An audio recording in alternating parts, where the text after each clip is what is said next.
Can you hear it? Welcome to Relay.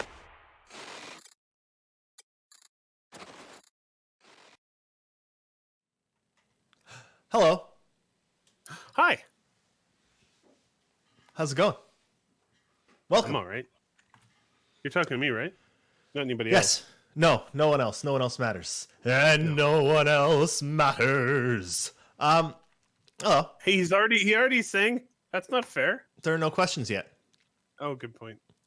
Uh, Blueberry sky shall fall from the sky and land upon your head. A terrible shiver will run through your liver and kill you till you're dead. We posit a plausible series of obstacles Setsu Nakara can run through. Oh look, we've begun with irrelevant jargon, but face it, it's just what I do. Welcome to that most stationary, that most relatable table. The Saturday, latter-day, uncomfortably bad, but hey, you're back and we're back, so let's go. It's the relay table. Welcome. No, it's not. I know. Did I forget to hit a button? Did I forget to hit a button? Am I still muted? No. They should be able to hear you. Not. Oh, Maybe he's referring to the bot being dead or on the strike. bot. I don't know what the bot's doing. It's just The bot is disconnecting. eating itself. Yeah, every once in a while, you wake up in the morning and you write an intro, and you forget that the show's called Relay Station, not Relay Table, because Relay Table works with the rhyme that you're going for. And then we actually do have a show called Relay Table. We haven't had one in like a year, but but it and does sometimes exist, you do that, so it makes sense. And you just hope that people don't question you, and then they do. Those motherfuckers. Yeah. So that's where I'm at today. So the bot is currently down. We thought we'd try it out with the deep learning techniques and give it Twitter access. After 7 hours of looking at everyone's Twitter, it committed suicide. I don't blame it. Thanks for that, Tobatej. How's everyone going? Doing things, words. Hi. We had a good week. I spent 8 hours in the hospital Thursday. Hey, what? Yeah. You're supposed to tell us when this happens. Well, I mean, there was nothing ended up coming of it, but so like, Wednesday night, Thursday morning, baby wasn't moving around much, and if baby's not moving around much, you're supposed to call and then go in. So we called, and they were like, "Yeah, come in." So we went in, and they hooked up a bunch of baby monitors to Cass, and baby wasn't moving much, but baby's heartbeat is good. Then we did some ultrasounds, and but basically we were in the hospital for about 7 hours with like baby monitors strapped to Cass and like listening to baby heartbeat. How much does the baby normally move? A lot. I think. A lot. Yeah, they're flipping. Do you circles. see like the skin Yes. move like alien? Oh, Yep. what the fuck is wrong with nature? Normally babies can just take naps, and they do, but babies' naps are short. What it is, the rule is you're supposed to be able to feel the baby move at least 6 times in 2 hours. Okay. And if More you than can't, I fucking do. Right? I don't move that much. 2 hours. I don't know what you're talking about here.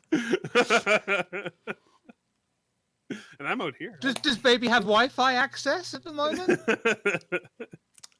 baby has Wi-Fi access. It just doesn't have any devices to hook it up to. Oh, come on. But baby, someone's got to come up with a fetal cell phone. Baby has hair. Baby is 6 pounds so far. Oh, good. Oh, that's about right. Yeah.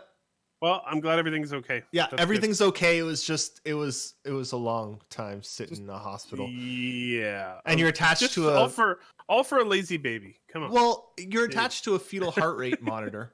right? And I don't it's think sitting you there. are. No, but the baby is. No. And it's sitting there monitoring the baby's heartbeat. So all you've got for 6 hours is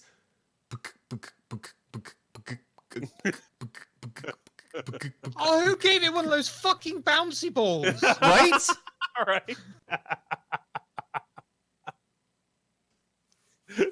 Just hammering it off the inside. Yeah. I don't know if the baby has a beard yet or not. It's going to depend on if it's a boy or not. No, it doesn't. But yeah, we'll see.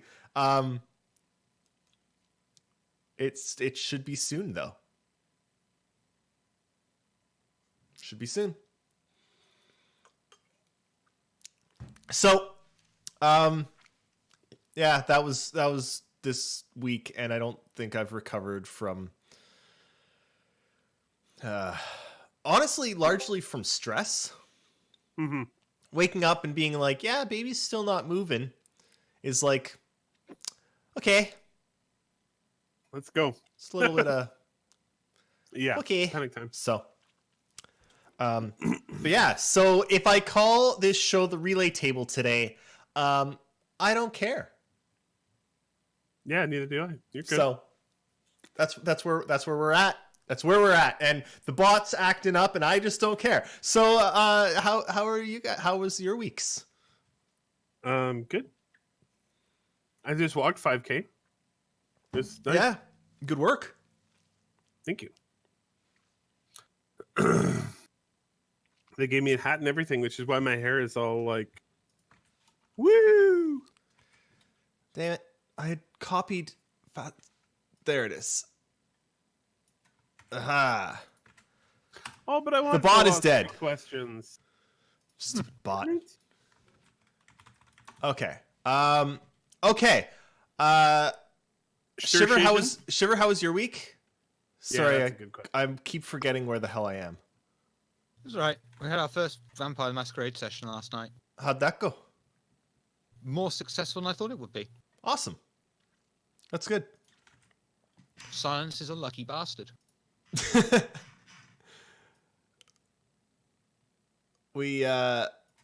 I'm going to be starting up some D&D sessions, I think. Cass's one and only friend is no longer going to be working. It's fact. Is no longer Are going to be you working. not her friend? No. All right then. Well, honest. I'm a fiance. Oh, it's the fiancé. You're good there. I don't know what it's called. Sure. I think it's. You're not. I But think you're it's not friends with. I think What? it's pronounced the same. It's just spelled different. Oh, okay. I think that's fiance for either one. Yeah. Anyway, none of that matters. You really didn't get much sleep recently. Nope. That's normal though. I'm a bit I'm quieter than preparing. normal. I am preparing for the baby. Okay. So I asked both of you what you guys did. I asked me what I did. I asked them what they did, but they did stuff. I don't know if anyone answered. Relay CIG had a good week. Relay, you know what? Relay CIG Relay did have a pretty good week.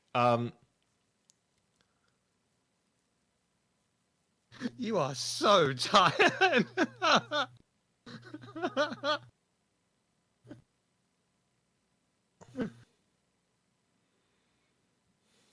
See, he said his week was pretty good, so yeah, you were right. I read that. That's why I said it. Oh, I thought you were just being silly and getting No, Relay and CIG confused, which you've done before. I have. I mean, I have, but not this time. Fucking It's just a collection of very tired Forking people right spoon. now. sodding grass. Okay. Let's talk about this week in Star Citizen. That can maybe put me back on track. let's you know what? Screw it. Let's go over here. And let's watch the damn thing. Because they did a thing that's pretty good, and I hope that audio works for it. Area 18, You're good. 2949. Things were changing. You could feel it. And it was Gatsby, center of it all. How do you get on Gatsby's list? The faces are still The name on everybody's lips. Bad. They're like miles ahead of Mass Effect. Or Andromeda. Yeah, but You never knew where Gatsby might head off to, Max Payne but that was having fun. was miles ahead of Andromeda. I don't think they're bad. They're just not as good as like most modern games. No one dares sleep for fear of Video. missing I guess I'll turn something. down the video. I just made a great joke, and I guess no one could hear it. It's all right. People who listen to the audio podcast will hear it. Oh, okay. Perfect. I don't know. It's a cool video. Well, no, it's not a cool video. It's probably one of the best ship commercials that CIG has done. In Gatsby's Well, world, there nothing was one huge problem with was it. off limits. No Melissa A Strauss. massive Unless problem, kind of, you you were know, trying to press refund the hard level problem. The singer did not have 3 stones in her stomach. It's true. Well, we don't know. They didn't open up her stomach. Well, you see, it's the same problem. It's a mystery. It's a mystery. No matter where Gatsby may be off to next. I I really think there's love more how, problem like, in that mysterious kitchen would have scene. all You she can had see a in guy common. holding, like, there's a frying pan and it's on fire, and he's holding it from the bottom. Next time I see him, That's Maybe more of he a has- problem. Maybe he has a cybernetic arm, soon enough. True. and that's one of his features for cooking. It's a I don't feature, need not a them bug. bits. I don't need Uh, them bits. We're good. That is a let's be clear. That is a very good commercial for a very crappy ship. Okay, we're gonna disagree on that. It front. seems I like the think it's quality of the ship not- commercial is directly inverse in Inversely proportion to proportional. how good the ship is. Because the Cutlass commercial, the original Area Cutlass commercial 18. was great. That was a really well done commercial back in the day. But the Cutlass is 2940. horrible. And it's the same thing with the 890. Things were changing. Great I think a commercial, lot of people- horrible ship. I think a lot of people love the Feel Cutlass. Especially And it now, was once they Gatsby. redid it. Center of it Much all. better ship. How do you get on Gatsby's list? But Name on everybody's lips. yeah, actually, it's really interesting to see them getting back into this, because we know for a long time they didn't do this stuff because they were really busy making Squadron 42 stuff. Yeah. So what does that tell you? It tells me that the 890 is a really, really high dollar ticket. That doesn't matter. They've sold more expensive ships before with no commercials because They've they sold more expensive ships before, yes, but there is no one as, I want to say hemorrhoidal, but I'm going to say persistent. You already did say Immortal Sword. No, I said persistent. There is no one as persistent. Hemorrhoids are very persistent. There's no one as persistent as 890 jump owners. Fair enough. I'm sure Jake is very happy about that. For the record, I Oh, did man. not say hemorrhoidal. Yeah, you did. Anyway, actually, it should be noted that this is the reason I mentioned it is that this is a trend we've been seeing. They've actually done a few ship commercials recently. They did one for the reworked 300 series. They've had a few other ones, and it's kind of nice to see them. They did one for the Reliant as well recently. Well, not recently, about 5 months ago, but still this year. And I think that tells you a little tiny nugget about where they're at for Squadron 42 cinematics. So we'll talk about it in a bit as we get into some more of the other stuff from this week, but I think this week is actually a fantastic week, really, when it comes to little tiny hints about CitizenCon. Oh yeah, there's tons of them. Yeah. So, but that's a darn good video. What else did we have? Give me a second here. Star Helix. I didn't really count the Kraken commercial because it was at CitizenCon, and they always dedicate a lot of resources to that to CitizenCon. There was a period of like 3 years, I think 2 to 3 years, where we didn't get any ship commercials other than at big events like that, because they're working on Squadron 42. Minivira has a good point of no, I don't know how hard it is to animate crowds. I can only imagine it's very hard to animate an entire crowd dancing. I hope that they can get that amount of life into the game somehow, and not just in a cutscene. But it does give some hope that they've got a good pipeline when it comes to the cutscenes, and Squadron 42 cutscenes should be at that same level of complexity, if not greater.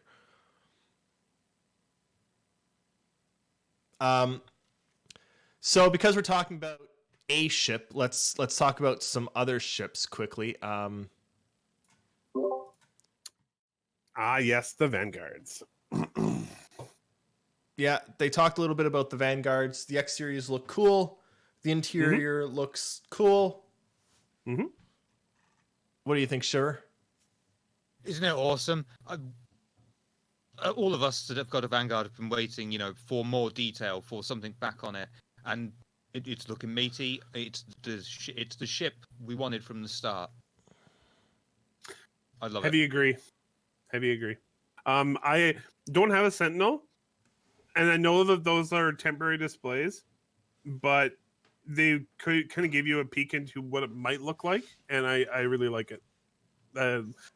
I personally have a Harbinger because I wanted to be a harbinger of bad times. But mostly for the Vanduul. I'm not big into PvP, but It doesn't let me. That's annoying. Sorry, what's wrong? Is there something I should do better in the future? No, it's just the I made the videos this week. yeah. Nakar did the videos this week. No, it's just how Streamlabs works. It won't let me differentiate the videos. It just goes straight to them. I see. That's fine. Oh yeah, they've mentioned that idea of seeing the torpedo go through the whole process, and then I love that. Yeah, I think it's stupid and amazing. I love it. One of the things they mentioned about this is they're reworking this panel so that you can see the torpedo leave the ship, which is super awesome. Just a totally unnecessary detail, but I definitely appreciate it because as a gamer who's been gaming for like 25 years, that shit was impossible up until like a couple years ago. Well, and it's lots of games fudge that, right? Like it's hidden. Oh, yeah. It's click to fire missile spawns underneath your wing and fires. Like it's not Exactly. This is a physical item that you carry in your ship, and it physically moves out of your ship and physically flies away. well. And then to be fair, they do fake it on some vehicles just for the sake of getting them into the game. Yeah, But I think that their end goal is to make them all, actually physically One-to-one. do what they're supposed to do. Well, and the other thing, especially when it comes to that torpedo, let's be honest, that torpedo there is probably the cost of like half an Aurora, Oh yeah, right? Like she's gonna be expensive. I want to see everything there is about that damn torpedo because when it fires, Yep. someone got to get hurt real bad. Okay. Yeah, I better be getting paid for that torpedo after. They did some talk about another revamp to hover mode. Yes. Well, I think that I actually kind of like. I kind of like this, and also understood why some people might be frustrated with it. But it definitely shows that they're actually listening to people. Because a lot of people are like, it doesn't. I mean, yeah, it's better, but you fly like a helicopter. It's kind of doesn't work very well. And so I'm glad that they're taking another look at it right away. Also, this looks like it'll be way easier to land, like way easier. Yeah. So, score. I'm sort of in agreement with Star Helix there. It looks sort of like No Man's Sky, you can't possibly crash. I was immediately worried. No, I was immediately worried about how much it slows you down when you're down on the ground. Because let's be honest, one of those great things about sci-fi is you think to the trench in Star Wars, or you think to the canyon. Like almost every good sci-fi movie on Earth has you racing through a canyon. Think Independence Day, right? Mm-hmm. I don't want to worry about getting slightly close to the side and then my ship speed cutting really, right? Like you still want to be able to go. Keep in mind, they mentioned specifically in this segment you can just turn it off. It's a feature of IFCS, I believe. Right. But I'm gonna step in right there. Which of the 53 different buttons turns off? There's just much. It's gonna be tilde. Fine. It's just no, I know. And to Jade Starwalker's thing of use voice attack, yeah, that's fine. Voice attack is great and all, but the game should be completely playable and controllable without third-party software. You shouldn't have to add voice attack to be able to play the damn game. If you can't play the game without voice attack, then the game is too complicated to begin with. They haven't addressed it in a while, I think, because they're not close to the end. But they did mention in the past they would like to do a voice attack type thing built into the game. They have, but some people have it accents. Is voice attack gonna work in Italian? You don't need to worry about that. Voice attack makes use of Microsoft Speech Engine, which is really quite good. Yeah. For other languages as well? Yeah. Of course. I worry, they've been gathering data about you for a long time. Right, but, yeah. But I've been doing a lot of stuff at work on this. Think accessibility. Not everyone can speak in a clear, concise, like sometimes speech is difficult. But it should. All I'm saying is it shouldn't be required for control of the game. No, you are right. You are right in that regard. But I don't think it's going to be that much of a huge problem because it's going to be a toggle. So it's effectively one button. It's one more button on the keyboard. True. But Armor uses every single button on the keyboard except the hash key.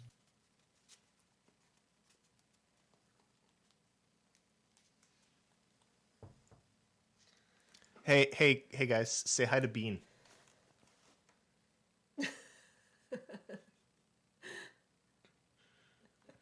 Hi, Bean. I don't think they said hi. Hello. I'm waving. That's They're fine. silent. Good enough. I'm I not said hi. talking to her stomach. No? Why aren't you talking to his stomach? I'm just not doing it. Not on the menu. Oh, really? But Lemon. as for the hover mode and things, do you think they're going to bring it? Because this is a toggle, and we have got ships that have got skis or even wheels that we're going to come in for a more traditional landing every so often. I mean, look at the things like the Panther and the Bengal. They've got long runways. Well, surely we're going to make use of it. I sure hope so. I still want there to honestly, be like. I really don't think that this is the end state. I think that they were trying to fix the way the game was playing in the short term. Yeah. To try and because they basically said they looked at it, they got player feedback and they're like, well, it didn't work the way we wanted it to, so we wanted to get a new way for it to work into the next patch, so that it stops pissing people off. The one thing I did, but I mean, it made it very interesting and much more dynamic, but it was pretty hard to control the prospector while trying to mine. Because you'd like tip forward a little bit, and all of a sudden you'd like, yeah. No. I want to move us on to the commodity inventory that they're talking about. Yeah, there's poop. It's great. Now Now I've got a couple of comments about this because this is a great idea at what is clearly fairly early. There's like 8 inventory slots, and you've got a weight capacity 0 to 100%, and that's it. But and they kept talking about this going into like a backpack or you being able to dump it on a cargo box on the floor. This is going to be great for actually having a backpack, and that backpack being, well, how big of a backpack do you have? Well, then it's going to have weight consequences, and each different backpacks are going to be able to have different amount of slots. But this ability to carry stuff on your own, super pleased that they're working on this. And I like that they have like hey, here's a feature set we can get into 3.7. They have the FPS mining, the caves, and the personal inventory, or the commodity inventory. Sorry. So you can go into a cave and actually FPS mine and actually carry out the stuff. Yeah. You know. Yeah. No, it's really good that they're working on this. Quite glad. What if I want to steal out of someone else's bag?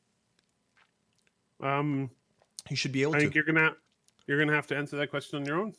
I'm not sure what happened. Okay. It is. I mean, I know. I can definitely see you trying. Yeah. I hope it's going to be a thing. And it's clearly I'm early. thinking about, yeah, exactly. I'm thinking too far ahead here, but So here's one thing I want to. So let's be honest. Last week we shat all over CIG for their recent communication, honestly for their last couple weeks / months of communication. This is what I want to see. This episode, this IFCS, and this week's Star Citizen Live is exactly what we've wanted to see for a long time, because this mechanic is early. The UI is early. Everything in this is early.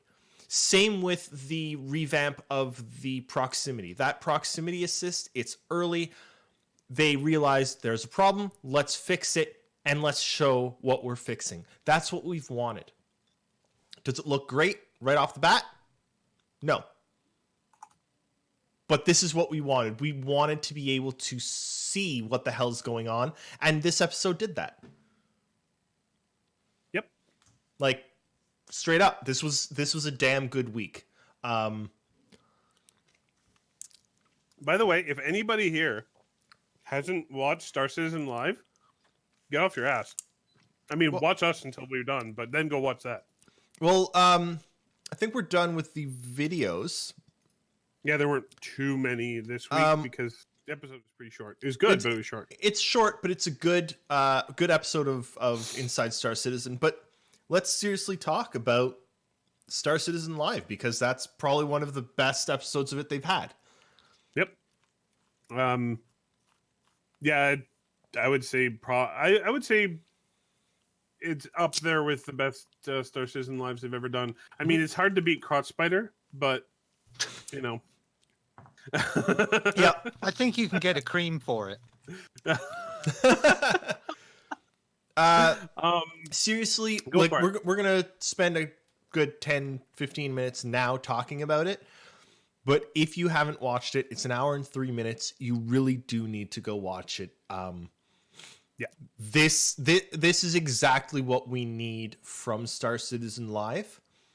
It's exactly what we've been wanting for a long time, and considering how much we've called CIG out for not doing it, I want to give them absolute, like, I want to, like, they did good. This is a damn good week. Watch it. So let's start with probably one of the most important pieces from it. Server-side OCS. Oh, that's not what I thought. Oh, no? What did you think? No. There was no Melissa Estrada again. Well, that's fair. So do you mind if I pick up on this? Or do Go. you want to take it? Do it. It's yours. Cool. Or Shiver, would you prefer? No, please. Okay. So, oh man, what's his last name? We got Chad on the show there. Chad McKinney? That's the one. Chad McKinney was on Star Citizen Live. He was actually in a meeting about server-side OCS in the middle of the show, came out and directly started to talk to us about it. Gave a spectacular overview of where they're coming from, like how much work they've had to do to get to where they are, where they're at, where they're going, when they're gonna get there. Although he's very like shaky on that and he explains why. And also how it relates to server meshing, which is coming after. One of the things they made clear is that server-side OCS is a hard requirement for server meshing in that they have to do it first. There's a little bit of work they can do in server meshing now, but they really can't get a functional prototype of server meshing until server-side OCS works. So in a similar way, they couldn't do server-side OCS until they had the network bind calling and the there was one other one I can't remember the name of. The variables one. Anyway, it was something variables. I can't remember. But serialized variables? Yeah. Thank you, Bryce Serena. God. There have been so many different ones. Yeah. So anyway, basically where they're at is they're at the point now where server-side OCS essentially works, but huge asterisk here. Huge butt. Just a huge butt. Yeah, tell us about your huge butt. But there's a hole in the plan. None of the gameplay features have yet been tested with it, and it's likely to break some or maybe all of them. So they need to go through, each feature team has to go through and test whether or not their feature works if it's being used alongside server-side OCS. And then they have to fix all those problems, and then they can release it. So they want to crack the huge butt. Yeah, exactly. They're working on cracking the butt. The other part to mention here is that they did say they might be able to bring out part of it first. They're going to split it. They're going to split the butt. They're going to split the butt. The part that they're considering doing first is persistence cache, which basically means that the first thing that might happen, and this is a might, is that the game might remember how much money you have and what ships you have bought in the game and like what items you've bought in the game. It wouldn't remember their state after a wipe, but you would at least be able to carry across part of it. They've got a couple of things that they want to get out of the butt as quickly as possible. Yes. But then there's some other things that are a little huge harder. butt is clean after a good wipe. Well, yes, and then they've got some other stuff that's a little harder. That's going to take longer for them to extract from the butt because it's a little exactly larger and harder. You know. Obviously, my explanation is nowhere near as good as Chad's was. It's actually kind of funny because he knows this stuff so well that he basically just rattled off the entire like state of where they're at in about 10 or 15 minutes, and all the other guys were like, I'm really glad he's talking because I couldn't have explained that. Again, fantastic episode. You really, if you haven't watched it, you really, really should. I don't often anymore say go spend an hour of your time and watch an hour of Star Citizen videos. This one you really should. That one's basically required viewing. Yeah. Plus, honestly, that felt more like, I know it was very different format, but that felt more like a pillar talking that we are getting the type of information we want. Yes. Than the other pillar talk video. But anyway, I've talked for long enough. You guys want to pick it up for a bit? Yeah, no, I really think that they did a really, really good overview of server-side OCS, and not just what it is, but where it is and where they're going, and not just their end goal, which is, we often get like, oh, this is what it's going to do for us and this is what it's going to take for us to do. We got more important things, as in, this is our end goal, this is what it's going to take, but in the interim, here's some earlier things that we can do. We can try and get some persistence even before it's done. Persistence for the things that matter most. So you can start having multi-patch progression. So you can start earning credits and earning credits over multiple patches to earn ships and keep those ships over multiple patches, things that make the game playable across patches, right? If they can get it. Now, we don't know when it's going to come in, but that's one of the things that they want to do, and it's really good to know that that's what they want to do. It is actually Firefly. That's perfect. It differentiates it into a bit more of a game rather than just a tech demo. It's still not there. There's still a lot missing, but it's going to feel a hell of a lot better earning a whole bunch of UEC and then buying a ship knowing that that ship isn't now going to disappear because there's a patch in 2 weeks. Yeah. One thing should everything go well? Yes. That is, of course. Oh yeah. No, this is them looking forward and trying to project what might happen. The other Again, thing it's a good caveat that it's what they want to do, but also this is what we've wanted them to. This is how we've wanted them to talk to us for a long time. We've wanted them to tell us this is what we hope to do.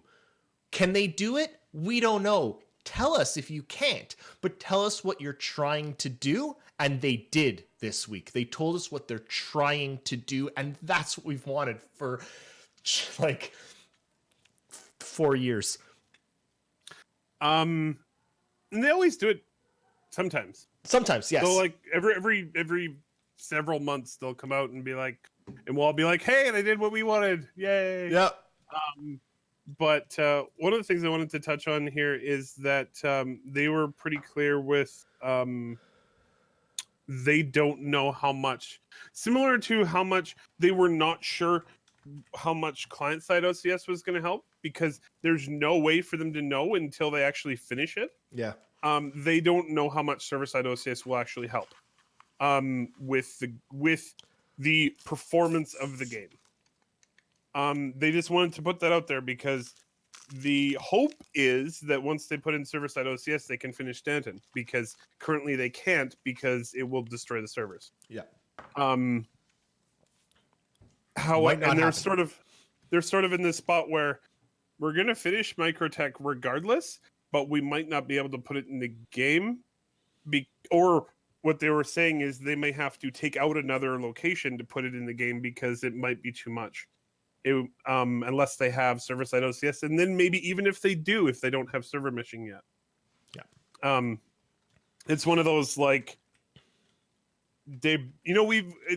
throughout the entire development, we've had these like roadblocks that they've had to get over. We had 64-bit, which is a big problem, and we had the network bind calling and the serialized variables and client-side OCS, which are all big roadblocks to get over. This is another one they have to get over, and then they immediately have server meshing they also have to do.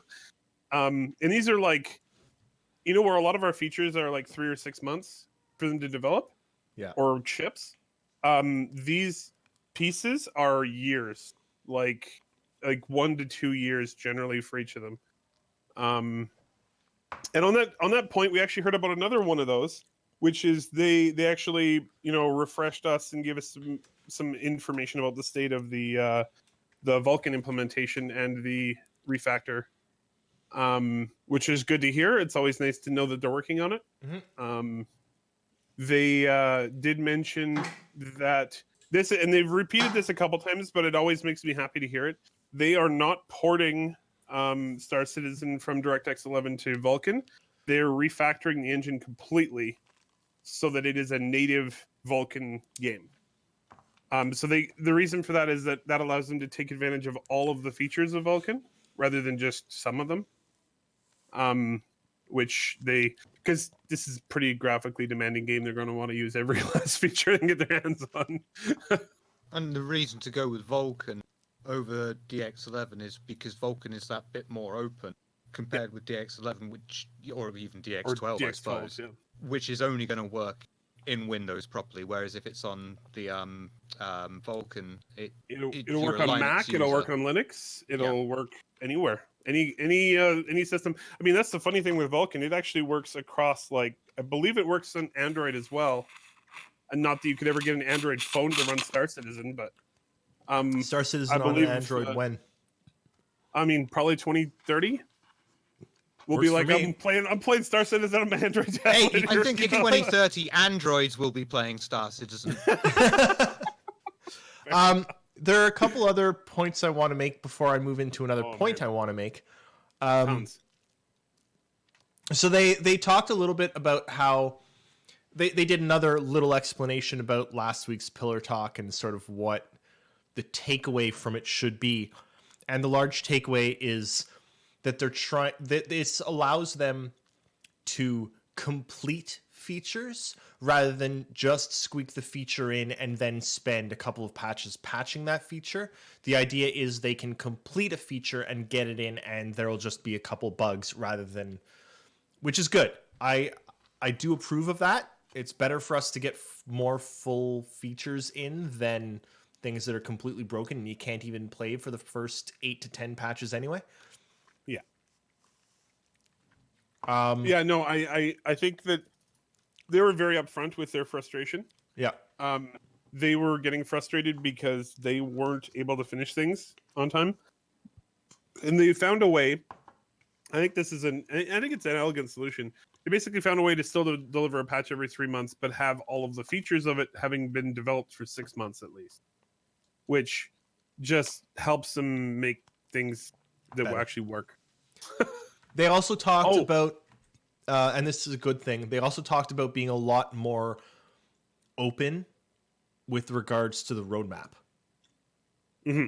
So the roadmap is going to be updated more frequently, and it's going to give more information about what those updates are. And they also talked about doing comms pieces on why certain things have moved. Mm-hmm. Yeah, did you read the one for this week? No, I didn't. I haven't had time. There was one for this week. They already put one out, and Okay. They've committed to it going forward. Basically, it'll be a note.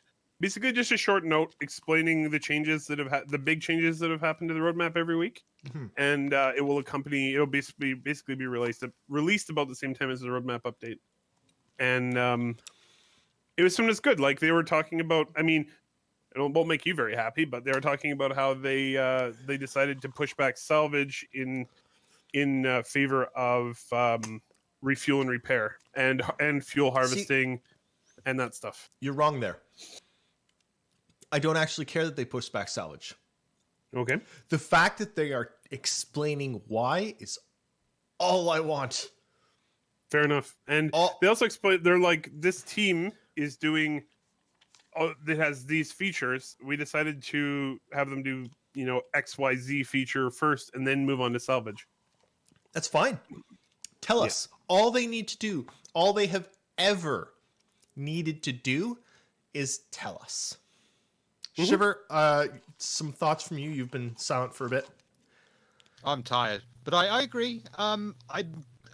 They have said this about the roadmap before. Yes. I hate to be the one who's a bit cynical, but I'm always a bit cynical. I hope it sticks this time because it's a lot more detailed to do. Let's call them out on this show if they stop releasing those notes. Oh, we will. Sound good? We will. Not that anyone watches this show for it to matter, but we will. Hey, Probably why nobody watches because we call them out. There are 57 people on this show. It's true. Or Hi. on this show. Hi, everyone. Hello, everybody. You're awesome. We love you. There are a whole bunch more notes I have in my head about that Star Citizen Live. So yeah, I've got a couple more written down too. So let's keep going. I have a question about their explanation for design documents. In their explanation for why you don't get design documents anymore, they were talking about how the design documents went really, really far into detail, and they found that while building things, they've hit that first level of detail, and then things change, and then the design document is now outdated. I've got two questions. One, which of the design documents that exist are now outdated, and why, and how? But how? If they are no longer relevant, I'd like to know what's changed. But they don't want to do that because that would mean writing a new design document. No, yeah, it doesn't. And then the design document that they've just written might be obsolete. In But about it doesn't 3 have to be. weeks' It time doesn't or have to be a week's time. design document. Okay. So Todd Pappy was even, I think it was Todd talking at that time. Yeah, I think it was. He was even saying that they have one-pagers, internal one-pagers explaining their goals. Okay, give us that. I that was actually what I was thinking at the time. I'm like, well, that's fine. Then can we see it? Yeah. just give us that one-pager. Like, we don't need a 20-page design document. Just give us a one-pager of what you're thinking of reaching and tell us if it changes. That was what I was thinking. Actually, that just popped in my head, was like maybe have like We're showing for Booster Juice today, by the way. Booster Juice and made oh, with there's no 97% real ants. No. Although I would be very entertained if that was true. Well, I mean, actually, I'm sure if you sat that out on the street long enough, you'd get about 97% of it being ants. Mm-hmm. But, so, yeah, I mean, I don't know. Their explanation made sense to me for the design documents, but I still want them. But I understand why they don't want to do them.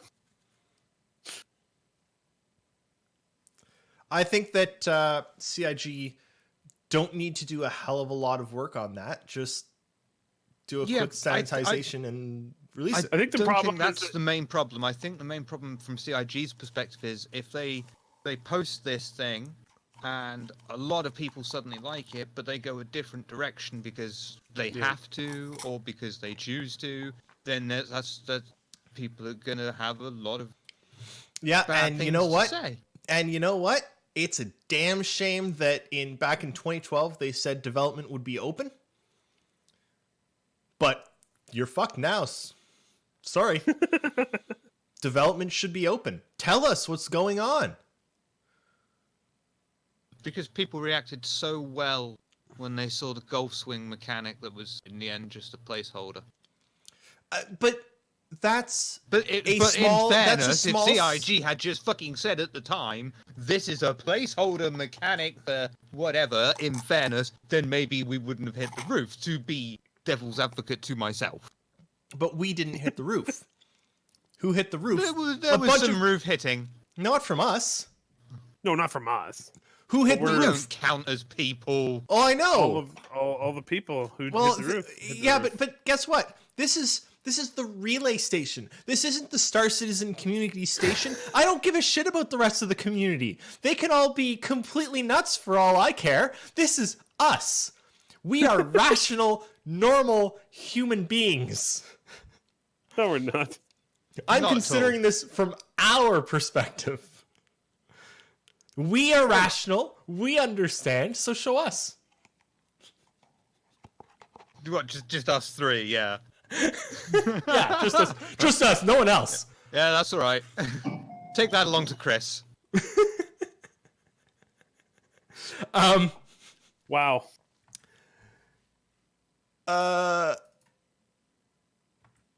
Yeah.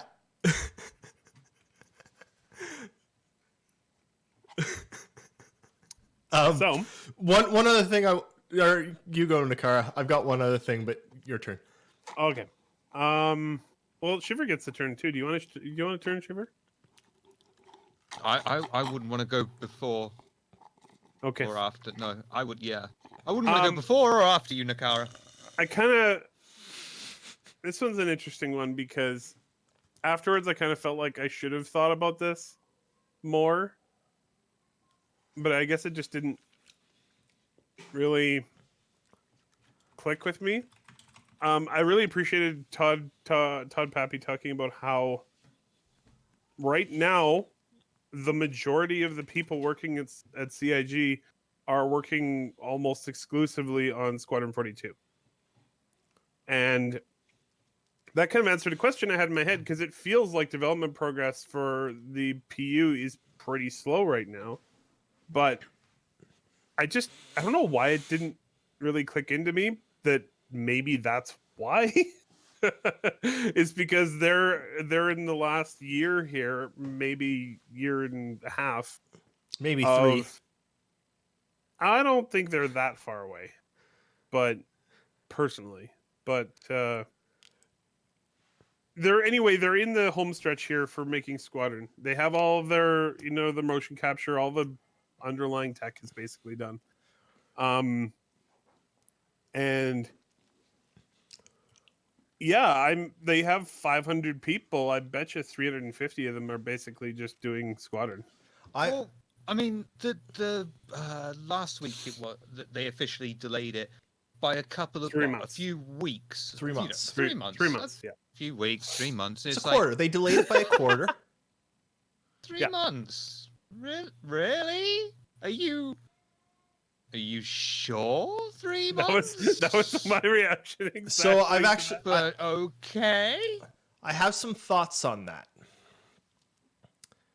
But first, during that Star Citizen Live, they were talking a fair bit about, or not a fair bit, but they talked a little bit about how 4.0 has been added to the roadmap. Yeah. Right?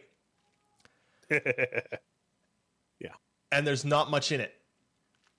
Not yet. Not yet. One, it seems fairly evident that more will be added to 4.0 at CitizenCon. They added more to it this week. Well, yeah, but like, yeah, they seemed coy about it.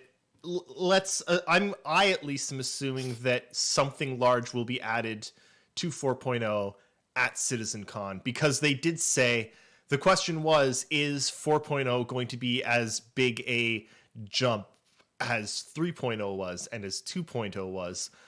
And they talked they all got goofy little smiles on their faces. And... Yeah. And did they say that was the whole point? Yeah. Jump, whole point. Yeah. Yeah. Anyway, so 4.0 is likely to be big. But another one of the things that they were talking about is how, like you said, most of the company is working on Squadron. And as parts of Squadron finish, those people, some of them at least, will be moving over to work on the Persistent Universe. Mm-hmm. But regardless, because it's a unified game base, because everything that goes into Squadron will go into the PU and vice versa, yeah, I think there's a lot of stuff that's sort of hidden for Squadron. Yeah. That's going to just be done and be, here it is for the PU. Things like multi-crew, which needs to exist. Something I've been noticing on the roadmap for Squadron, they have a lot of features, like probably close to 100 now, that are like 60 or 70% done. You know what I mean? Yep. They have a lot of stuff that is. So I think that might be what they're anticipating coming down the pipe, is once Squadron is basically into beta, like they're not developing the features for it anymore. All of that stuff that's done for that, a lot of it will come down to Star Citizen, and it might come down as a very large chunk. Yeah. If you know what I mean. Yeah. Sugar, anything else from you? No, I think you got it bang on the head. It's just a matter of time of wait, see, because as Nakara points out, these tasks are 60-70% done. It doesn't mean that it's going to take them another however long to do another 40%. It could just be that the hardest 60% has been done. Mm-hmm. They've left it at 60% because after that they know it can just go downhill and be done really quickly. Or it could be they hit 60% and they hit a snag and they're like, well, shit. Yeah, there's a lot of dependencies in game Back to the drawing board. So chicken heads. Or that. The chicken head thing was still my favorite example. Mm-hmm.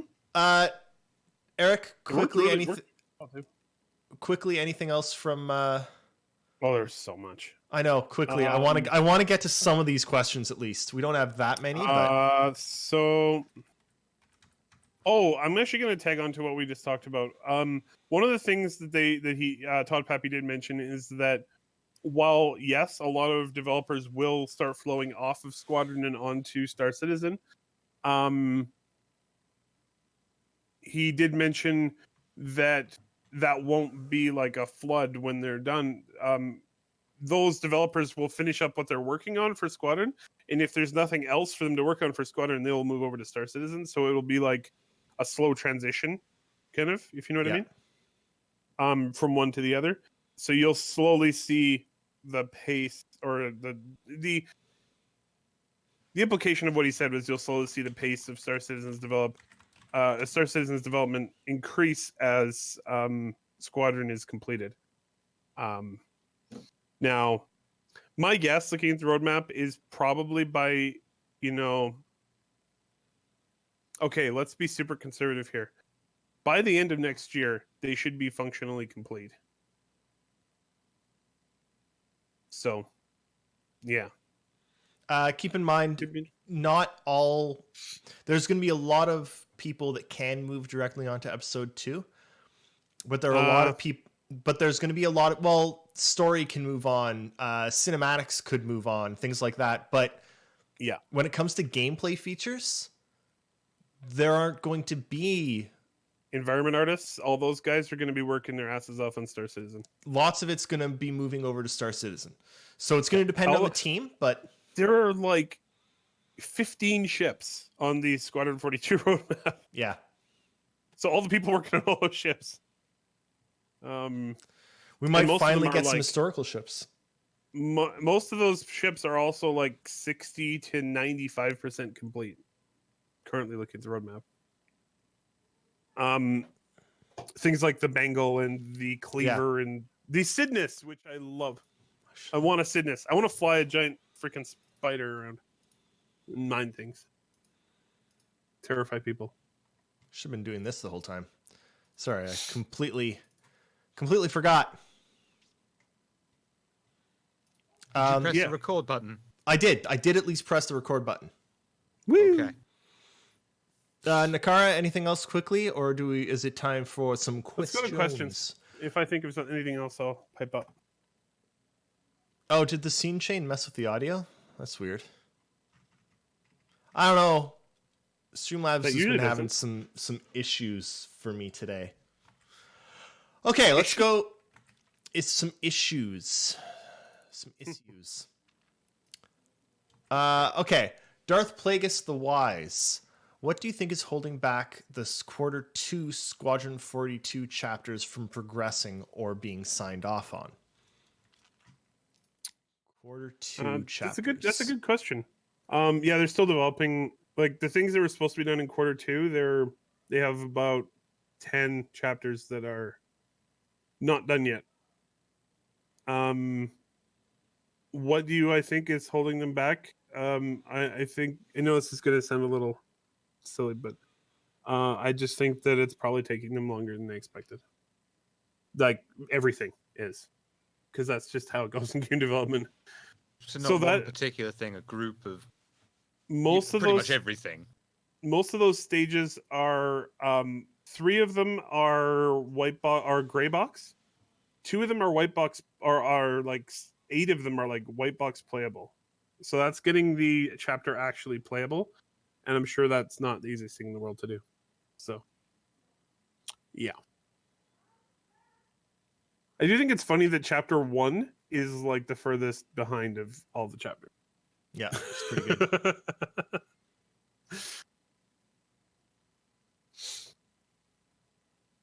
Of the 28 chapters of Squadron 42. That's not going to be a short game, folks. Yeah, 28 chapters. Woof. Yes, okay. Each with multiple missions, by the way.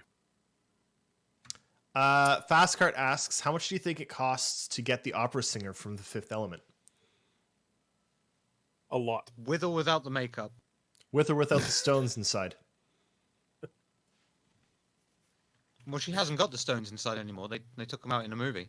Well, yeah, but how much did she it also cost? died. How much did it cost to get her yeah. to put the stones in her? You know? I think that's something else entirely now. Okay. Um, Nighthawk asks, with the success of ship commercials, do you think that CIG will continue the practice for other in-game assets at some point down the road? I'd love to see a filled-out spectrum where I tune in and keep touch with cultural trends while I'm out in the black. yes. They'll need to keep their cinematic team busy anyway. So, yeah, definitely. Release the Kraken asks, why did the Vanguard need a rework? It looked fine to me. You want me to take this one? Sure. It had during its development from its initial concept into a 3D playable ship, it had changed a lot, and not for very many good ways. It also was not particularly usable in game. It didn't work very well, which bothered a lot of people who bought the ship. Crazy that they'd want the ship that they bought to work. And so they reworked it to keep in mind. I just want to make sure you understand here with this commercial, or with this rework.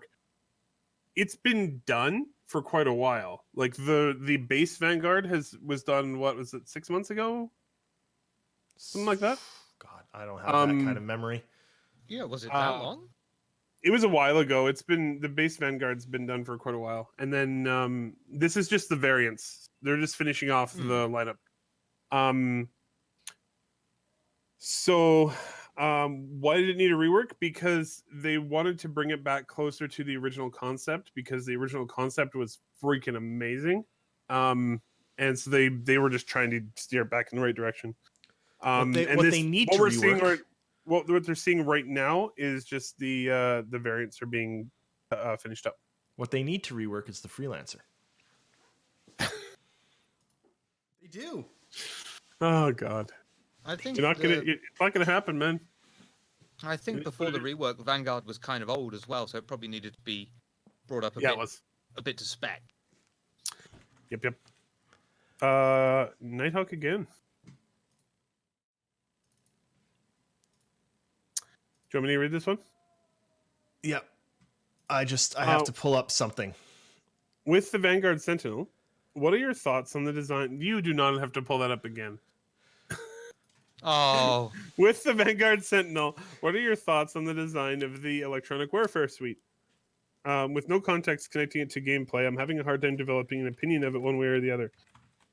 My opinion of it is exactly yours. I like the flashy screens and stuff, but we actually need to see the actual in-game working interface to know. I think. You agree there, Shiv? And yeah, it's all well and good making something that looks fancy and nice and futuristic, but if it's complete, what the hell am I doing here? Then it's useless. Mm-hmm. Any UI needs to be as recognizable and as usable as possible. That's the sign of a good UI. Yeah, and suitably complex without confusing you.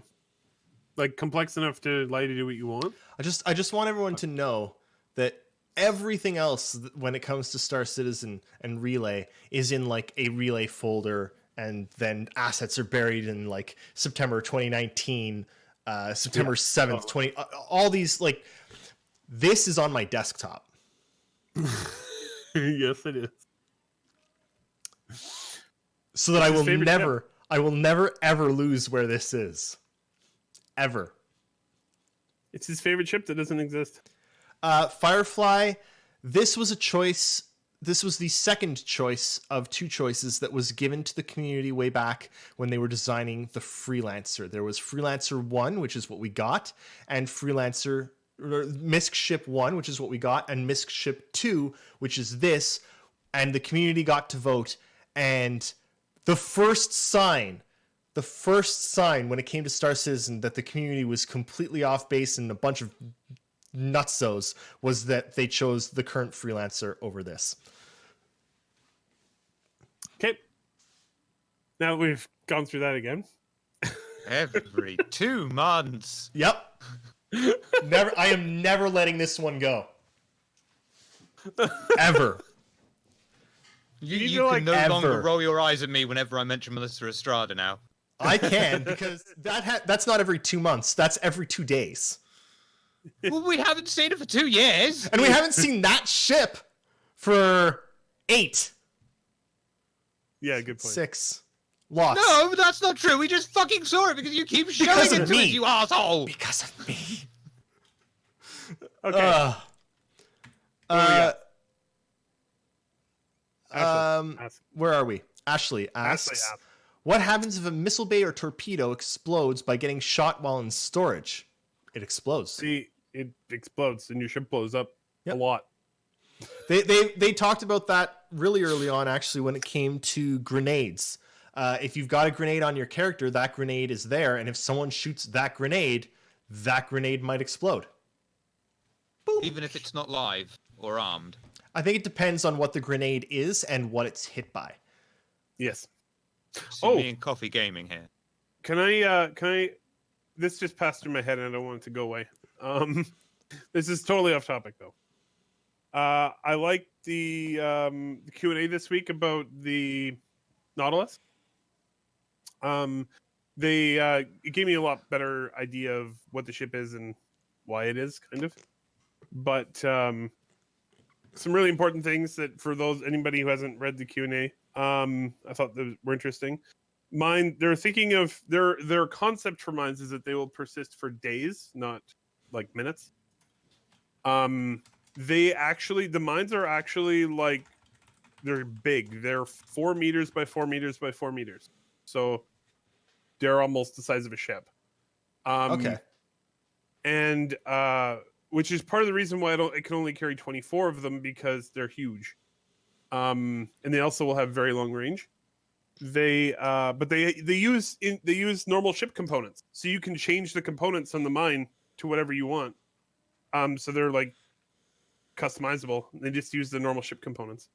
And they'll have a long range. I think they said they're thinking like it really depends because of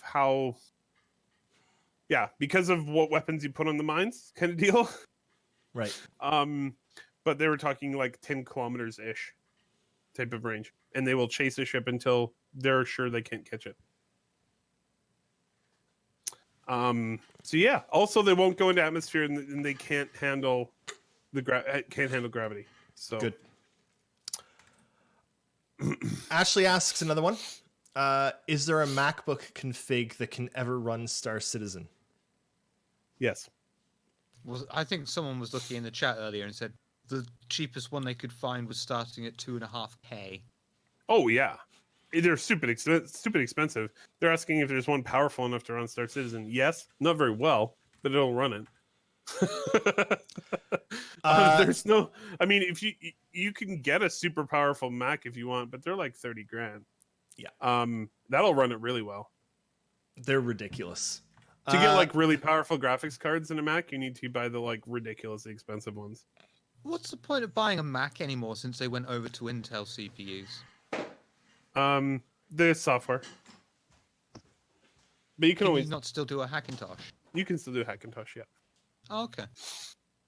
Don't try that at home, It kids. tends to I think it tends to affect how well the computer runs, like Windows, but I'm not really an expert on that at all. I've never actually tried to do it. But yeah, I mean their hardware is nice and stuff, kind of, but it's stupidly expensive. I'll just stick with Windows. It's fucking easier. So next question is from Nice New Naked Male. As in, we've got post or That's a really good reference, actually.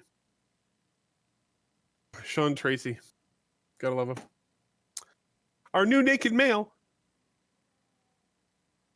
Anyway. What do you think of the tropical world we saw in the 890 jump video? Just a set piece for the ad or a preview of an upcoming system, Helios system? What do you think, Shiver? I thought when I saw that, I thought I've seen that in concept art somewhere at some point before, have I not? I think so, yeah. Yeah, Yeah. that's all I had. As I go and play the ad again. So that was an interesting one. The ad is obviously in game in the engine, right? So I'm assuming the planet exists in some fashion. Now whether it exists in a nearly completed fashion or a not so nearly completed fashion, I have no idea though. I would love it if it was done. That's a surprise for Citizen. I mean, we've seen how quickly they can make planets nowadays, one. And two, we have seen concept art for that planet. That looks like I think that looks like Cassell to me. The models have got to have come from somewhere. It's Yeah. You know, they haven't. There's some. Yeah, I don't know how to explain what I'm thinking here, but they've got something there, and it's like I know I've seen that somewhere. I think we've actually seen something very much like that in the initial 890 jump concept art when they had the 85X down on the planet. Yep, definitely. So, it really reminded me of Cassell. It's like one of my favorite. Not that I'm planets in keeping Star track Citizen. or anything. This is the concept art for Cassell. Right here. Jade Starwatcher is saying it's green in the Ellis system. That could also be code, and Jade Starwatcher is a spy, and I am now complicit in some sort of weird coup by saying green in the Ellis system. Yeah, totally. Yeah, I think that's the most likely scenario here. Right. Let's see. Let's look at Ellis. Or green specifically. Oh, so green. Oh, that's interesting. Green is the location of the racing in Arena Commander. Oh, really? Yeah. That would be interesting. How do you people remember and know all these things? I didn't have remember. enough trouble remembering which ship is Anvil and which ship is Aegis. I didn't Wait, remember. there's a difference? No, just so you're aware. One hasn't got as many But- ship releases as the other.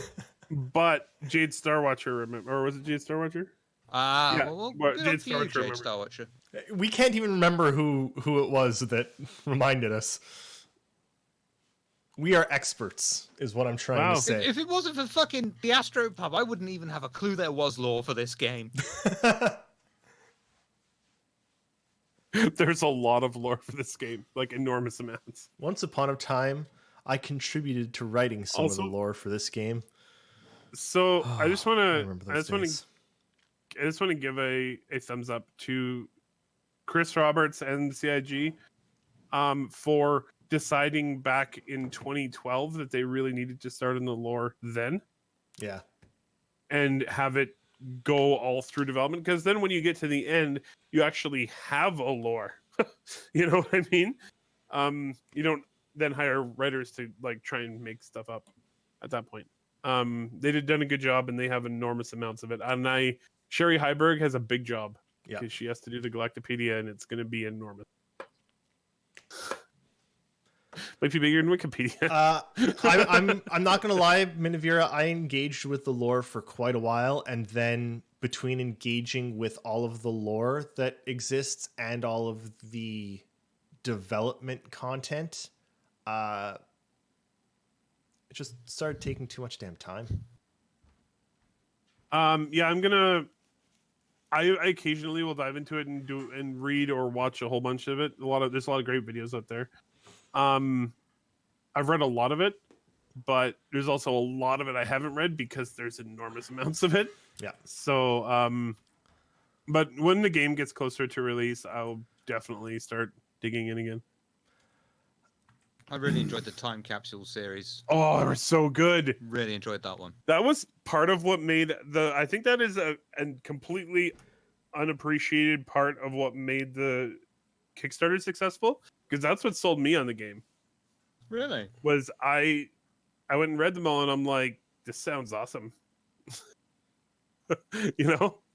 I enjoyed. There was something because I quite dig history in general anyway. But reading about this quite detailed and just enough history in there for you to get a bit more of an imagination and fill in the blanks yourself. I thought it was a really well done series, and I was sad when I finished reading it.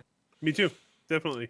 I got hooked by this guy. I don't know if you guys have heard of him before, but Chris Roberts. He made some other games. Freelancer. He made Strike Commander, didn't he? He did. No one remembers Strike Commander.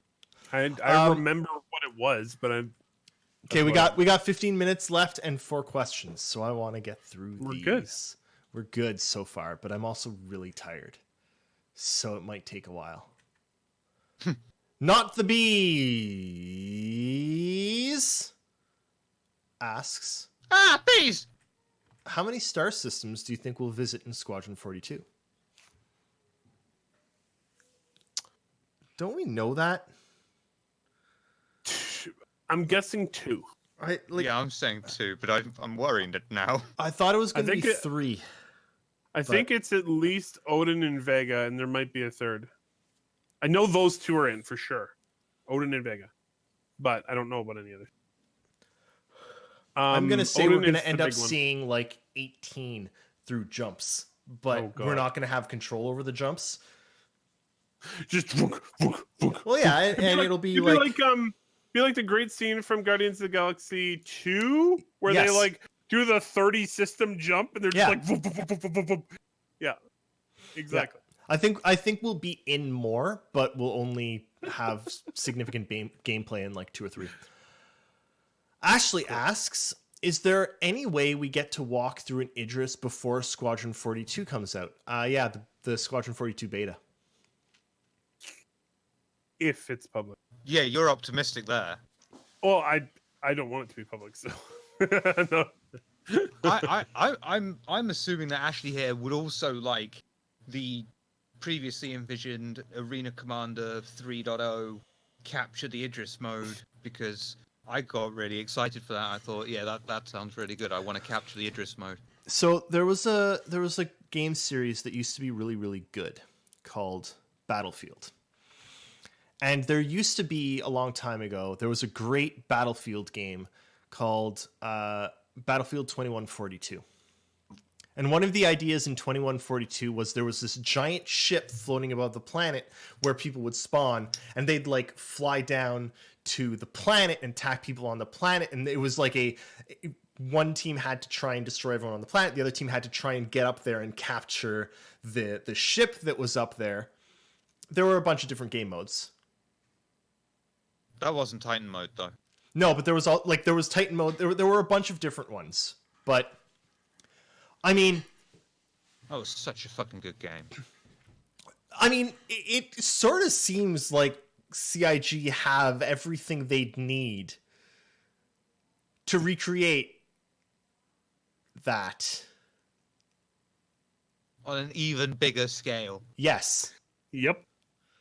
Like everything they'd need to recreate exactly that, with like 2 Idrises, 2 Idri with like shield generators on the ground, and the 2 teams have to land on the ground and attack each other to knock out each other's shields so that they can attack the other ship. You've actually just made me realise a bit of a worry I've got for any and all potential boarding situations of, if a map is...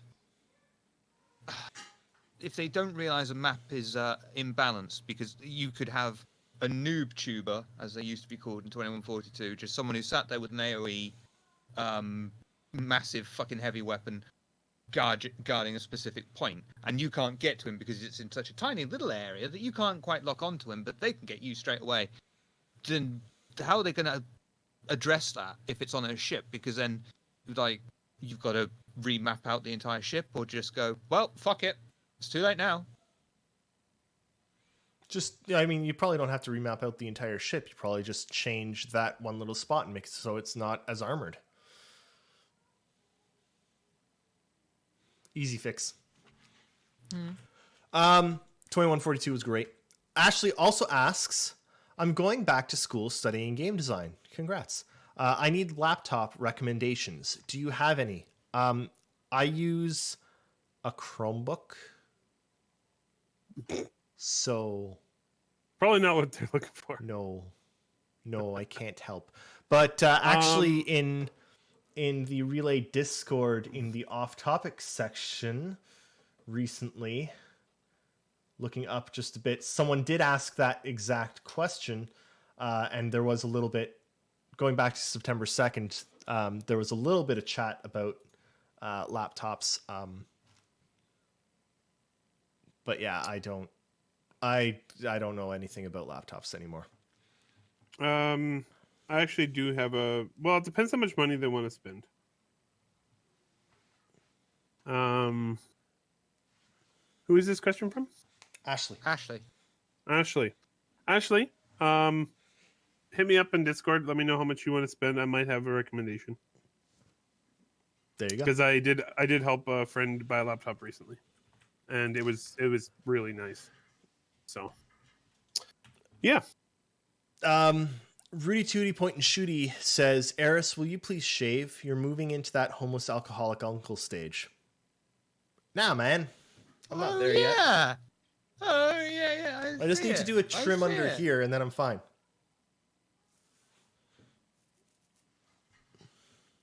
Yeah, I agree. You're fine. Maybe stop walking around the house in just your underwear. Oh, so Why would I do that? Just naked now? All right. I will Winter's never coming. stop walking around in my underwear. Right. And last question we got here. Ashley asks, wild speculation time. What do you think will happen for the Star Citizen 3000 Millennium celebration in 11 years? The game will move launch. officially into alpha. The game will love it.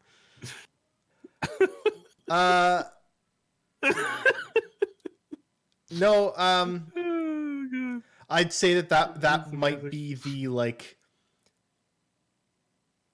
year 3000. It's time to shut down the game servers, and we're going to run the end game event, and Star Citizen will be done. No, in 11 years in the game universe, it will be the 3000 Millennium. But I'm still going to go off and think to myself that Sandy's going to wheel Chris Roberts' head in a jar onto the stage. Yeah, that's about right. Chris had said he wanted that this was a 10-year game, and we're getting close to 10 years of development. So he did actually say once upon a time that Star Citizen was a game that he felt like he could develop for 10 years and never be done. And He actually said 20. So he feel said too 20. happy. Okay, sorry. Yeah, he said that he figures he'll just develop this game for the rest of his career. Yeah. Because honestly, and this was such a huge pickup, and there's got to be at least one person who doesn't watching who doesn't realize how big of a pickup it was when they got all the Crysis engine developers Yeah. from Crytek. They're going to be able to make this game and make it look good for probably about 20 years. When did Crysis 1 come out? Might not look amazing, but it'll probably look good. When did Crysis 1 come out? Yeah. 2005? 2007. Sorry. Okay, so it's approaching 15 years, And it still looks gorgeous, which is weird. and you still can't run it. You can run it now. It runs great. But it does look good still. It's missing some of the modern creature comforts and graphics, but it still looks really good. Yep. That was all the So questions. in 11 years' time, I think what we'll do is we'll open the launcher, we'll have an advert blasted straight into our retina Yep. and burned into our brain for Amazon or something like that. Then we'll have to put in our password, and once that is going through and being registered, we'll have another advert burn into the back of our retina, probably for Disney Channel at that point. Then we'll be Same able to thing. log in. We'll get a phone call to confirm that it's us logging in, and then before we can pick up the phone, we'll have to listen to an advert. I mean, you're wrong right there, and you're assuming that by 11 years from now, Disney hasn't just bought CIG. True. It's not China we have to fear becoming our overlord. It's Disney. Disney. I, for one, welcome Mickey Mouse as our new dictator. Time for re-education.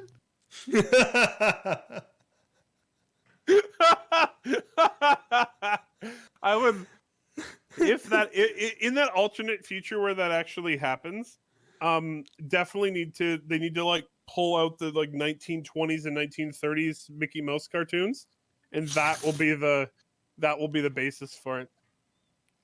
Minivira has a great point there. What happens if Disney just comes to CIG and buys CIG and has them rebrand everything as Star Wars so that Disney can finally get a good Star Wars It's going to be game? another 20 fucking years of development. Finally get a good Star Wars game, guys. What happens if they come and buy them? Well, then Chris Roberts is very wealthy because he's not going to sell the company unless he's making like $1 billion. I mean, Disney could buy it for $1 billion and it wouldn't scratch like. Oh no, that'd be fine. They like, wouldn't even notice. They wouldn't even notice. That's like a month of one Avengers film. If I think you'll find that if Disney buys it, then there's going to be a couple of musical numbers inserted into Squadron 42. I'm 100% okay with this. Yeah, I thought you would be. Look at David to be one of the voice actors. Oh man. Oh, That was great. that's good. You know what? This seems like a good place to end the show. We're all laughing. It's fun. Did we answer all the questions? We've answered all the questions. You Perfect. know, it's I'm tired and have a headache. Hey guys, enjoy this week. This was a good week in Star Citizen. It was. If for a reminder, anybody who hasn't watched Star Citizen Live, we did not cover all the things they talked about. Not even close. You should go and watch it. And hopefully we get more shows like that soon. And Citizen Con is in 2.5 months, so we're getting there. Slowly but surely, day by day, little by little, bit by bit. One step at a time. 1 foot forward, 3 feet back. What if I want to do? Get that restraining order lifted. It's oh my! it's been a good day hanging out with y'all once again. Like, subscribe. Picture Jake in your mind at the end of one of these shows, telling you all of the things that Jake tells you to do, so that I don't have to tell you to do it. Why is he only wearing underwear? Shiver, you picture everyone as only wearing underwear. Yeah, That's generous. not quite everyone.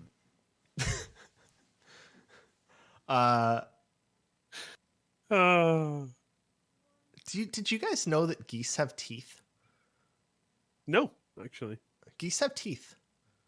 that's terrifying. yeah. Well, I guess they kind of had to because I know people can like lose limbs to them, Yeah. like tiny limbs, but limbs.